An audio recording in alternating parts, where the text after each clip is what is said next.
안녕하세요, 성도 여러분. 반갑습니다. 구봉주 목사입니다. 구봉주 목사의 묵상, 오늘은 신앙의 명문 가정이라는 주제로 이야기를 좀 나눠보려고 합니다.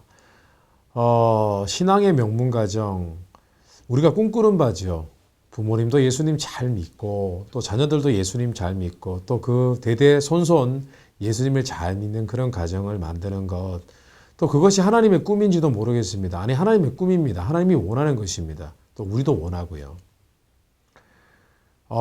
우리 주변에는 신앙이 3대, 4대, 또 심지어는 5대, 6대까지 자손 대대로, 이렇게 조상 대대로 신앙생활을 잘 해온 그런 믿음의 가정들이 있습니다. 실제로 존재합니다. 우리 감사님교회 어떤 장로님과 권사님 내부는요, 본인들이 3대째 신앙을 이어오고 있고, 지금은 자신의 아들들, 자녀들, 그리고 손주들 증손까지 있다고 합니다. 그러니까 신앙이 6대째 지금 신앙이 이어져 오고 있는 거죠.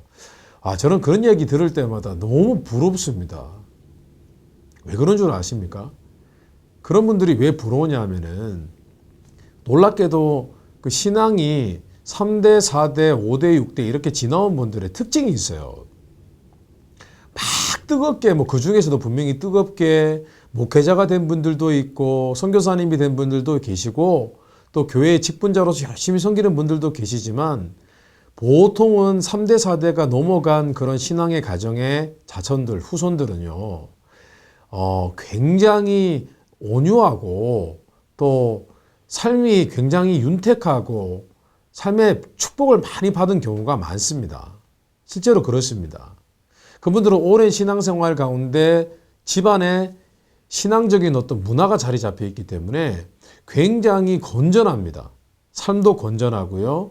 또 신앙생활 자체가 또 쌓여 내려온 기도가 있기 때문에 하나님께서 웬만해서는 어려움을 겪지 않고 형통한 삶을 살고 있습니다. 자기의 분야에서 잘 살고 있고, 큰 부자가 아니더라도 별 어려움 없이 그렇게 살면서 또 신앙생활도 잘하고 교회에서도 잘 섬깁니다.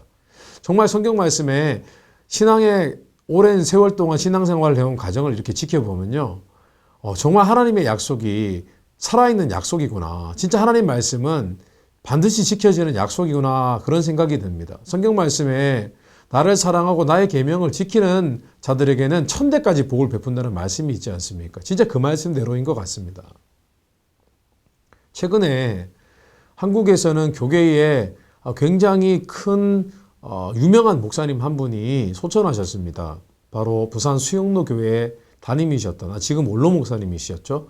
원로 목사님이셨던 정필도 목사님께서 82세인가 80세인가 나이로 소천하셨습니다. 코로나 바이러스로 투병하시다가 바이러스는 다 나았는데 이제 폐렴이 와서 고생하시다가 또 소천하셨다는 얘기를 들었습니다.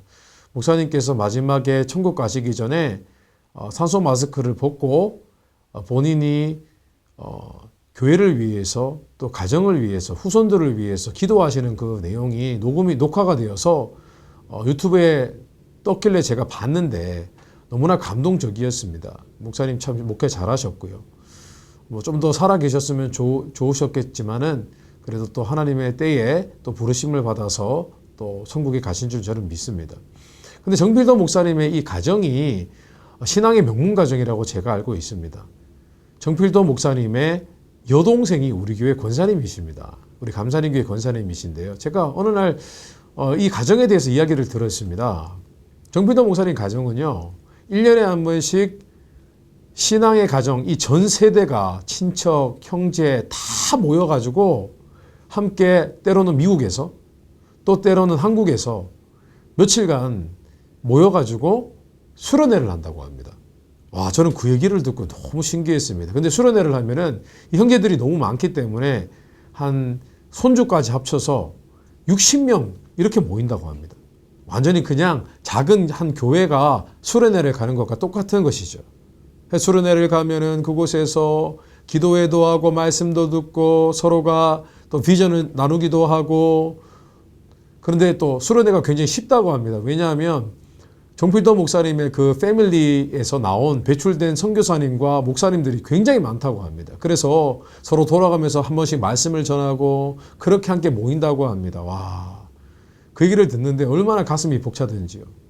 우리 가정이 저런 가정이었으면 좋겠다. 그런 생각을 해보았습니다. 그런데 최근에 어떤 또 간증문을 읽었습니다. 그 간증문에 보니까 신앙의 가정인 것 같아요. 그런데 이제 자녀들이 대학교를 다 졸업했다고 합니다. 그래서 그 신앙의 가장이신 그 집사님과 또 권사님은 이 자녀들, 이미 장성한 자녀들과 함께 1년에 한 번씩 꼭 신앙 컨퍼런스를 갖는다고 합니다. 그러니까 수련회를 가는 거예요. 아주 좋은 장소에 가서 서로 어떻게 주님 안에서 신앙생활을 잘하고 있나, 어떻게 선교하고 또 어떻게 남을 돕고 있고 하는 그런 자신의 비전과 사역에 대해서 서로 이야기를 나누고 또 서로 디스커션하고 서로 기도해주고 그렇게 한다고 합니다.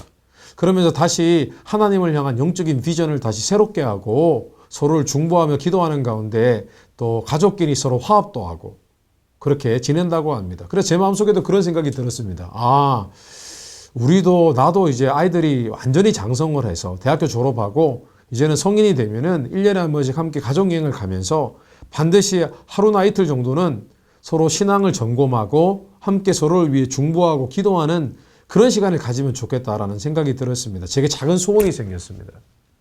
왜냐하면 저희는 어머니 때 저와 함께 제가 어릴 때 예수님을 믿기 시작을 했기 때문에 우리 아이들이 사실은 2대째입니다. 뭐 엄밀히 얘기하면 3대일 수도 있지만 사실은 우리 아이 자녀들은 2대입니다. 왜냐하면 저도 당대에 믿었기 때문에 어머니와 함께. 그러면서 우리 가정에 우리 후손들이 정말 예수님 잘 믿었으면 좋겠다. 주님께 쓰임 받았으면 좋겠다라는 마음이 가득합니다.